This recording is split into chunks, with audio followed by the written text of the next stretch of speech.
now with Maggie Haberman of the New York Times. And Maggie, to Phil's point, we've had this conversation so many times during the Trump presidency. There are a lot of Republicans who don't like this president, either for policy reasons or the way he conducts himself. And they've often said, but we like his tax cuts, but we like deregulation. And listen to Senator Mitt Romney today deciding he was one the Democrats were hoping for. They need 4 and they have 2. They were hoping on Mitt Romney, but Mitt Romney says, you know, we know he's not a big fan of the president, but he says America deserves a conservative court. The decision to proceed now with the President Trump's nominee is also consistent with history. I came down on the side of the Constitution and precedent as I've studied it. It's also appropriate for a nation which is, if you will, center-right, to have a court which reflects center-right points of view, which again are not changing the law from what it states, but instead following the law and following the Constitution. A 6-3 Supreme Court majority is a Republican dream that may happen in a Trump presidency, but almost has nothing to do with President Trump.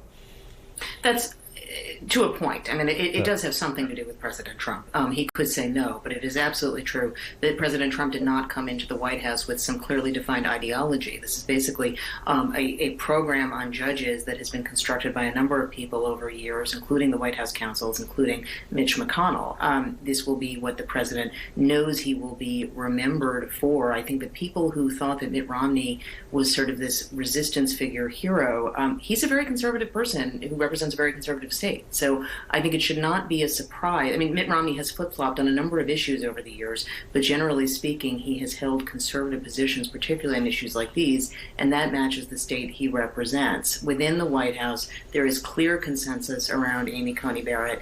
That is, she's well ahead by a mile from other candidates who are really at this point, I think, only nominally being mentioned. She's the only one the president has met with.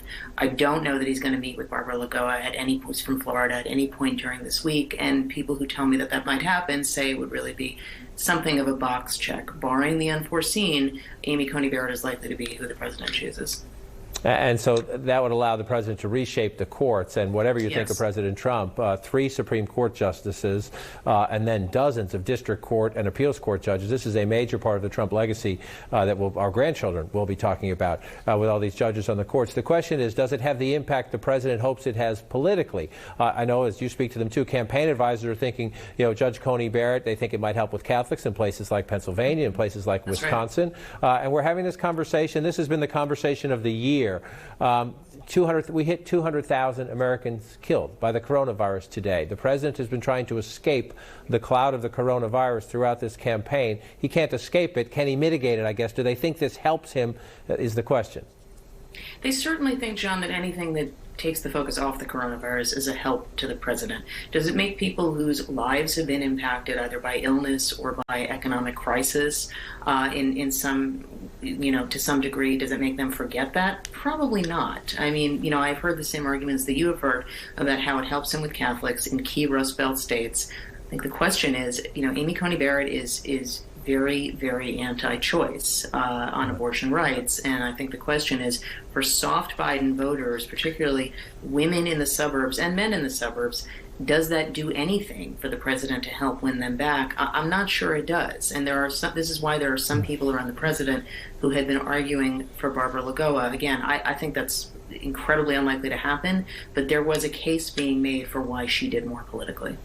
Right, which you raise a fascinating point, because as you know better than anyone, this president is not ideological, and yet he has this opportunity here to get, I didn't articulate it quite well, but to get a conservative Republican dream, a 6-3 court majority, which in the history books will be a major part of the Trump legacy. But there is an argument, and you just laid it out, that even as he gets a long-term legacy, he could actually hurt himself in the short term here, given the demographics of the country and the key swing states where Biden at the moment is leading. That's exactly right. And look, we have seen this president time and again, John, when he has the choice, almost every time, not every time, but almost every time, when he has the choice of doing something that is more sort of someone choosing somebody for a position who could be a mainstream candidate, or somebody who will appeal to conservatives and to evangelicals, almost every time he takes the latter path. And so I think he's going to stick with that here. I think he has decided that his base is who he needs. If he doesn't do it, that there has already been some drift away from him from evangelical voters. They think this can help solidify them. But again, every action in this polarized environment has an opposite reaction. The question is whether it's an equal and opposite reaction. A little Hamilton reference there, snuck in by Maggie Haberman of the New York Times. Appreciate this.